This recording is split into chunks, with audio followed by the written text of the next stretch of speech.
Institutes Islamic channel پر اسلامی واقعات سننے کے لیے ہمارے چینل کو سبسکرائب کریں۔ بسم اللہ الرحمن الرحیم۔ معزز سامعین، السلام علیکم۔ کل ہم نے آپ کو حضرت ابراہیم علیہ السلام کے آگ میں ڈالے جانے کا واقعہ سنایا تھا۔ آج انشاءاللہ آب زمزم اور خانہ کعبہ کی تعمیر اور حضرت اسماعیل علیہ السلام کی قربانی کا واقعہ سنائیں گے۔ اس سے پہلے آپ یہ ویڈیو اپنے دوستوں اور رشتہ داروں تک پہنچائیں اور زیادہ سے زیادہ شیئر کریں۔ تو چلیے شروع کرتے ہیں۔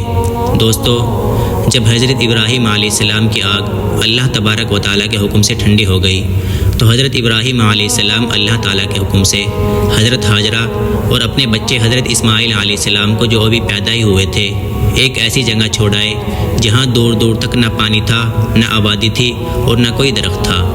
حضرت ہاجرہ نے حضرت اسماعیل علیہ السلام کو ایک پتھر کے سائے میں لٹا دیا اور خود پانی کی تلاش میں ادھر ادھر دوڑنے لگی، لیکن پانی نہ ملا۔ خدا کی قدرت سے جہاں حضرت اسماعیل علیہ السلام ایڑیاں رگڑ رہے تھے وہاں پانی کا چشمہ پھوٹ نکلا جو آج تک آب زمزم کے نام سے مشہور ہے، اور حضرت ہاجرہ جہاں دوڑی تھی اسے صفا مروہ کہتے ہیں، جہاں جا کر حاجی اسی طرح دوڑتے ہیں۔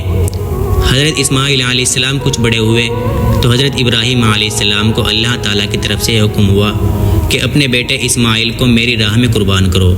چنانچہ حضرت ابراہیم علیہ السلام نے اسماعیل علیہ السلام کو یہ بات بتائی۔ حضرت اسماعیل علیہ السلام نے کہا کہ ابا جان، آپ اللہ تعالیٰ کے حکم کو پورا کیجئے، انشاءاللہ آپ مجھے صابرین میں سے پائیں گے۔ چنانچہ حضرت ابراہیم علیہ السلام اپنے بیٹے اسماعیل علیہ السلام کو ذبح کرنے کے لیے نکلے اور جنگل میں لے جا کر ان کو لٹایا اور اپنی آنکھوں پر پٹی باندھ لی کہ کہیں بیٹے کی محبت اللہ کے حکم کو پورا کرنے سے نہ روک دے، اور گلے پر چھری چلائی۔ اسی وقت آواز آئی کہ اے ابراہیم، تم نے ہمارے حکم کو سچا کر دکھایا۔ اور جب حضرت ابراہیم علیہ السلام نے آنکھوں سے پٹی کھولی تو حضرت اسماعیل علیہ السلام کے بجائے ایک دمبا ذبح کیا ہوا پڑا تھا۔ اسی واقعے کی یاد میں مسلمان ہر سال قربانیاں کرتے ہیں۔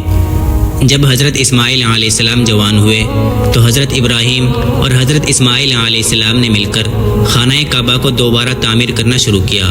اور جب حضرت ابراہیم علیہ السلام نے اللہ تعالیٰ سے دعا کی کہ اے میرے رب، اس شہر کو لوگوں کے لیے امن کی جگہ بنا دے، مجھے اور میری اولاد کو بتوں کی پوجا سے بچائے رکھ۔ اے ہمارے رب، میں نے اپنی اولاد کو میدان میں جہاں کھیتی نہیں ہوتی تیرے عزت والے گھر کی خاطر آباد کیا ہے، تاکہ اے میرے رب یہ نماز پڑھے تو لوگوں کے دلوں کو ایسا کر دے کہ ان کی طرف جھکے رہے اور ان کو میوے دے کہ تیرا شکر ادا کرے۔